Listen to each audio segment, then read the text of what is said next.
Originally, I'm from southern part of India, so I'm representing my cultural breads and food as well as the Pakistan. She's from Pakistan, my wife. She had passion of cooking. Every time I got home, I found her in the kitchen only. So I said, man, it's time for me to take a shot of this business.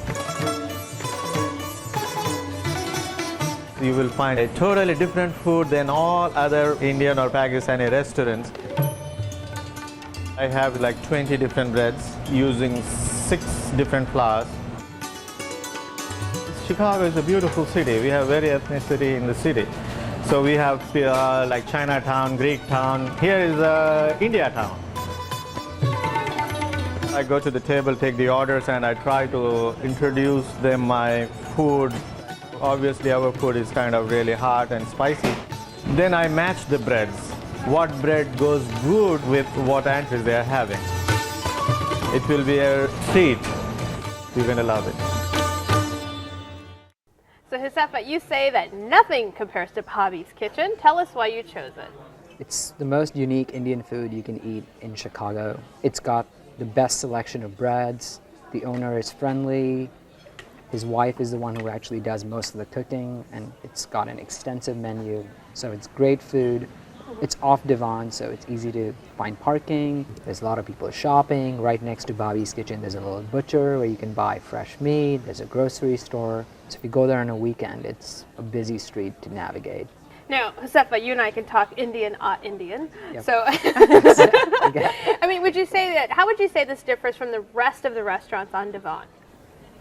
It's different because first of all, the spice level can be customized to whatever you want, and even the normal spice level is pretty high. Most of our friends who we've taken there are surprised at how hot some of the things are. Can we start with the keema samosa? Keema samosa, yeah, that's so good. And the Pakoda is spicy. Spicy, okay? Yeah. All right. The owner is really friendly, and you can actually ask him when a particular curry was made, and he'll tell you, oh, this was made last night, and I think the flavors have really developed. Because that's how you're supposed to make Indian food, is make it the night before, stick it in the fridge, and that's how things taste better the following day. Sure. I don't think you can get that in any Indian restaurant in the city. It was phenomenal. I was very impressed. I have had some Indian food experience that was very different than the Bhabi's Kitchen experience. You can tell it's very authentic. You can see that there's a lot of care that's taken in the making of the dishes. We had the great opportunity to meet the chef. So you met Bhabi. Yes, we met Bhabi, sister-in-law, from what she told Exactly. me. And you can call her Bhabi. That's what she said. That's what she said. But yeah, she was very warm, very inviting. We happened to go on a Sunday afternoon. It was a warm day, and I would say that that there's certainly warmth in the restaurant that comes Yep, with absolutely. So Rob, what did you eat on your visit to Bhabi's Kitchen? I went with my family. There was, I think, 8 people. So he just, the owner, Saeed, is it Saeed? Mr. Syed, yeah. Mr. Saeed. He came out and said, well, if you want something from the lamb category, this is what you got to get. If you want something from the vegetable category, this is what you got to get. And he pretty much picked what we were eating for us, which was not a bad thing at all, because my parents had no idea as to what even to look at on the menu.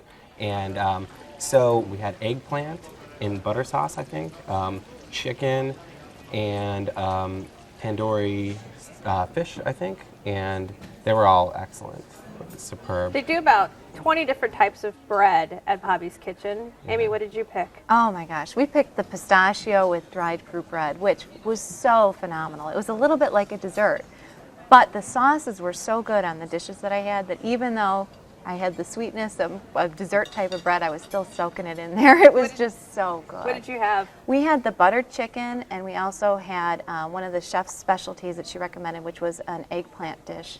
And it was out of this world. It really was. The eggplant, or the bagari bangan, is a very typical. So you fire the eggplant and then you make it into sauce with nuts and sesame seed. So that we always get that. We get this thing called the halim, which is this beef and cracked wheat porridge. And we definitely get the pistachio bread and the onion and green pepper naan, which is also very good. Do you get the pistachio bread as part of the meal or as a dessert? No, part of the meal. Okay. It's Yeah. something that he actually invented because Yeah. a lot of times I Okay. think he said that a lot of people found the food really spicy. Yes. So he found that the pistachio naan helps sort of tame the meat because it does have the dried fruits in there. Yes. Yeah, just like what Amy said, it was. You kind of feel weird taking the pistachio naan, which has, I think it's got powdered sugar, Sugar. on Yes, it, it and does. putting it into like, Salt. into a salty dish or like a chicken dish, but it works It worked perfectly. so well. Yeah, It worked so absolutely. A great hallmark of an Indian restaurant is their samosas. Have you tried their samosas? Of course. I had the beef and the vegetable, and they were both excellent. Especially with they bring out sauces with them, and there was one with cilantro. I don't know what it's called, but it's a little bit spicy, but it's perfect. So Amy, what did you have for dessert?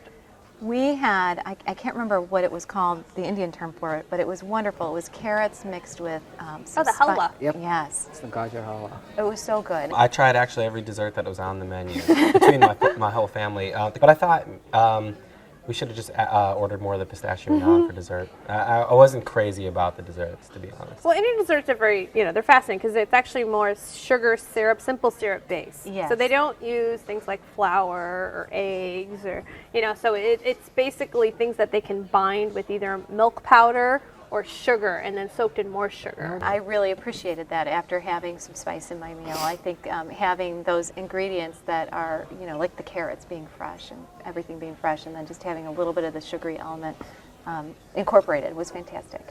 All right. Well, Josefa, you picked Bhabi's Kitchen. Give us your summary.